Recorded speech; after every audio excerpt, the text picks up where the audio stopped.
Hey, this is Casey. And if you want to get a lot of eyeballs on your book, if you want a lot of people to pay attention to your book, you got to have rock solid book marketing copy. You got to have really engaging marketing content for your book.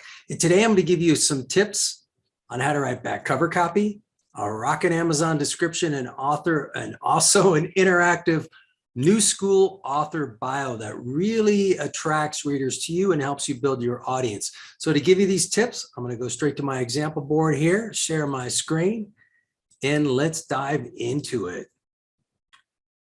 Now we're going to call this training video Insider Secrets to Creating Book Marketing Content. And actually, I've got a program coming out in about a week called Bestseller Book Marketing Copy, where I teach how to write great back cover copy, Amazon description copy, and really good interactive author bio. So what I'm going to do is going to kind of give you some quick tips from each of the main teaching modules in that program. And we're going to start with the first module in my program called Do Your Prep Work.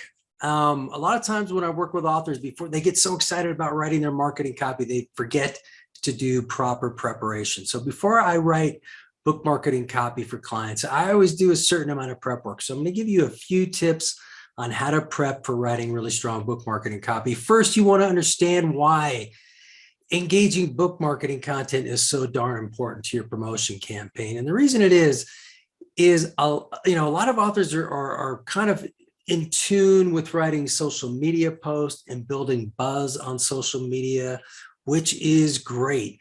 But ultimately, when it comes down to it, you're going to need marketing copy that's going to motivate people to buy your book right now instead of later or never. And you can do that by writing marketing copy in a very conversational way.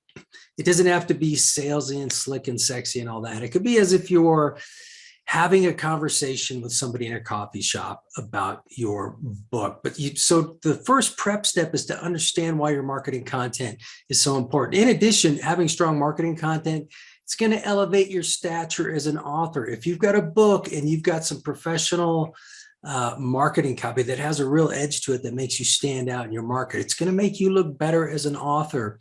Another thing you want to do as you're preparing your marketing to write your marketing copy is identify your target audience and be specific.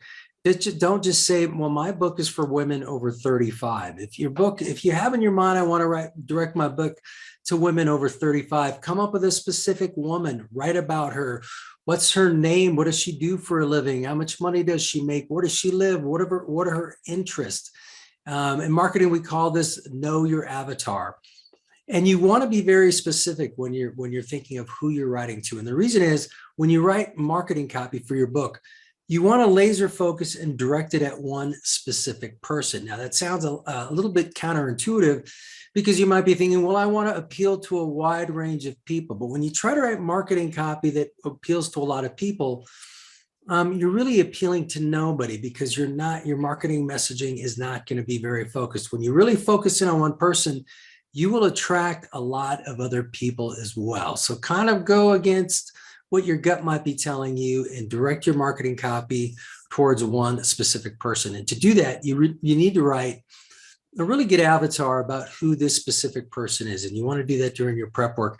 Another thing you want to do to prep when you're writing your book marketing copy is make a list of how people are going to benefit from reading your book. Don't get hung up in the mindset, I have to describe what my book is about. That's not what you want to do. You want to detail how readers are going to benefit from your book. Now, if you've written a novel, you may be thinking, well, there's no benefits to reading a novel. But the benefit is you're going to scare them. You're going to make them laugh. You're going to take them on an adventure. If you've written a memoir, maybe replace the word benefits with lessons. What lessons are people going to learn about reading your story? But make some rough notes here in your prep work that really get into what people are going to gain from reading your book. That takes us into writing great back cover copy. I've been writing book marketing copy for a long time.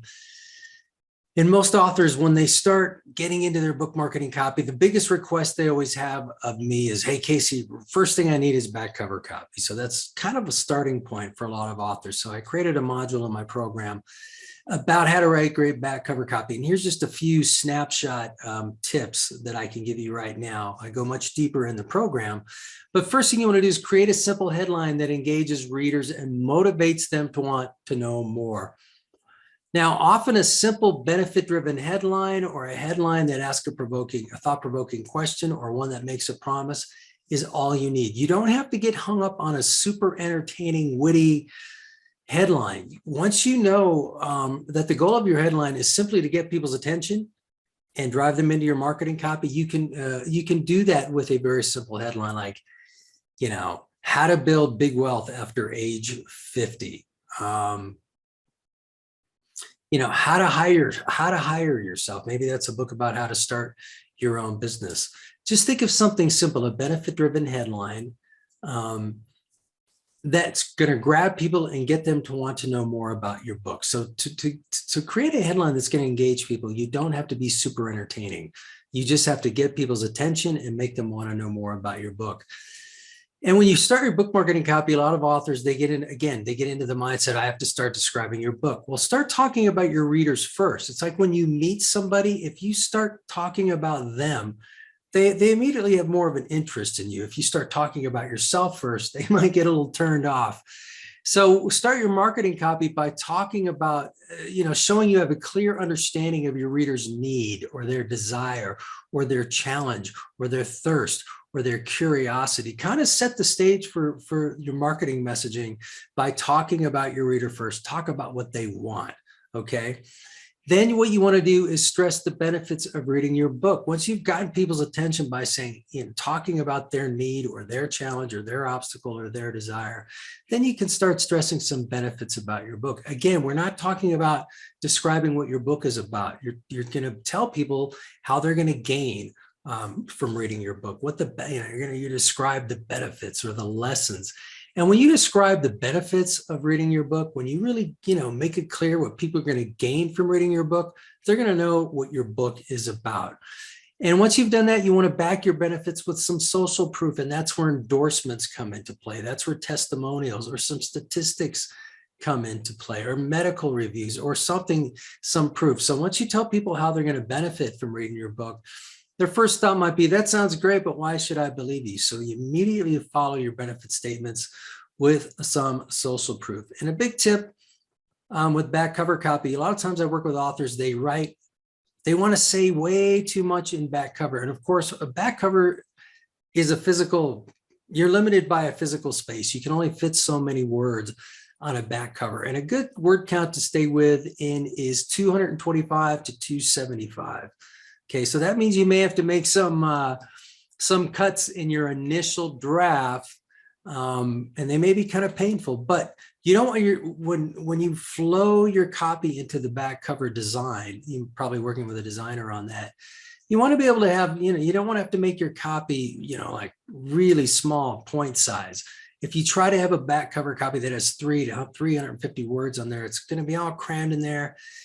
And it's going to be very unappealing to read. So just keep as a kind of a standard 225 to 275 words. Stick to that word count, and your messaging should fit very nicely on your back cover. So I'm going to give you a couple more tips here in just a minute, but I want to pause real quick and tell you I love making these videos for you, but you can get more free stuff from me at caseydemchak.com/secrets. I got an ebook for you called 7 Must Know Copywriting Secrets That Sell More Books. Got 18 pages of tips in there that I think you'd really enjoy having at arm's reach when you're writing your book marketing copy. So you can go to that URL right there, or just pop on down into the description here on my YouTube description, and I've got a link in there you can click that's going to take you to a page where you can download this free ebook. Now, on to some tips about writing your Amazon description and really making it pop. First thing you can do, you can use your back cover as a basis for creating your Amazon description. But if, I said you want to, for your back cover, you want to stick to that 225 to 275 word count. If your initial word count, when you write your back cover, let's say you've written one that's 350 words. So it's way too long, but hang on to that draft because it's going to come in handy here with your Amazon description. So again, as I said with your back cover, you want to create an engaging headline. It could just be a very simple benefit-driven headline or one that makes a promise. If you just have a nice, engaging headline, this alone will make your Amazon description stand out, because go through Amazon descriptions, most of them don't have a headline. It's just a block of text describing the book. So if you just have a decent headline on your Amazon description, it's going to immediately make your book stand out. Now, here's another point. I'm saying here, you can't be too long. You can only be too boring. And that gets into word count. And a lot of people, what they do when they create their Amazon description, they just take their back cover copy and plop it in their Amazon description. You don't have to do that. If you wrote your initial back cover copy and you had 350 words and you really liked it, but you had to cut it down to 225 to make it fit on the back cover, go back to that draft that had 350 words, because you definitely can fit something that has that kind of length into your Amazon description. A lot of people say, no, wait a minute, Casey, you got to keep your message short and sweet because nobody reads anymore. Well, that's not true. And especially if nobody reads anymore, why'd you write a book? You want people to be able to read your book. Might be 250 pages, but you know, when you wrote your book, that it has to be interesting and compelling in order for people to keep reading it. It's the same with your marketing copy. If your marketing copy is compelling and really engaging and dynamic, people will read it. They're more apt to read marketing copy that's 500 words and compelling than they are 300 words and boring. So don't think your Amazon description has to be super short. You've got more room to play with on an Amazon description, so use it. But just keep that thought in mind that I can't be too long. I can only be too boring. Give your Amazon description an at-a-glance friendly look. And here's what I mean by that. Typically, when you look at an Amazon description, it's just a block chunk of text. Put a headline on there, have short sentences. You can create bullet points in an Amazon description. Take advantage of that. And make sure your paragraphs are only a line or two, then have a line break and make start another paragraph. If you write in that style, we're using headline, subheads, very short paragraphs, and bullet points. It's going to give your Amazon description an airy, open feel to it. It's going to look easier to read. And when people look at something and think, this is easy on the eye, this is quick and easy to read, more people are going to read it. And the more people who read your Amazon description, guess what? You're probably going to sell more books and gain new fans. So give your Amazon description that open look that you can create with, again, bullet points, headline, subhead, very short paragraphs, and you're going to get more eyeballs on your Amazon description. Lastly, I want to give you some tips for writing what I call a first-person interactive bio, or a new school bio, as I often call it. Too many times these days, authors will still write kind of that old school, stilted, third-person, corporate-sounding bio. You want to get away from that. Today, authors don't want to read bios where it's just the author kind of speaking down the mountain in the third person to their audience. You know, your crowd, you want to build fans, you want to interact with them. So write more of an interactive bio. So you can start that kind of a bio with a headline that reveals something personal and maybe unexpected about yourself. Follow that up with a little pull quote that communicates a guiding principle in your life of some kind, and make sure it kind of ties into your headline. So if you write a headline that reveals something about yourself, then maybe a subhead below it that's related to the headline, maybe some sort of guiding principle, you know, what it is that makes you tick in life, you know, what it is that kind of defines your mission. If you have just your headline and that kind of guiding principle pull quote, right away, you've written something that's more engaging and a little more vulnerable, a little more personable than your typical third person corporate bio. So after you've written that headline and that pull quote, that guiding principle pull quote, now write a personal message to your audience. Write it in the first person. Maybe it's a story. Maybe it's a thank you message to your audience. Maybe you just want to share with your audience why you wrote your book and what makes you tick. But open up and write a direct message to your audience, okay? And then wind it up by telling readers how they can interact with you. Typically, a great way to do that is let them know how they can interact with you on social media platforms, or if you want to just straight give them your email address. But what you want to do with your author bio, make it more fun, make it more real. Again, authors want to interact, readers want to interact with authors. You know, you got to get away from the old school third person bio that kind of speaks down the mountains. Write something in the first person that is a personal message to your audience. So I hope these tips have been helpful for you. Again, I've got a new program coming out where I'm going to get into a lot more detail about how to write back cover copy, Amazon descriptions and author bios. It's a lot of fun. I put a lot of wit and humor into it. But even if you just take these tips I've given you right now, apply them to your writing, you can also apply them to other marketing pieces you're going to create for your book.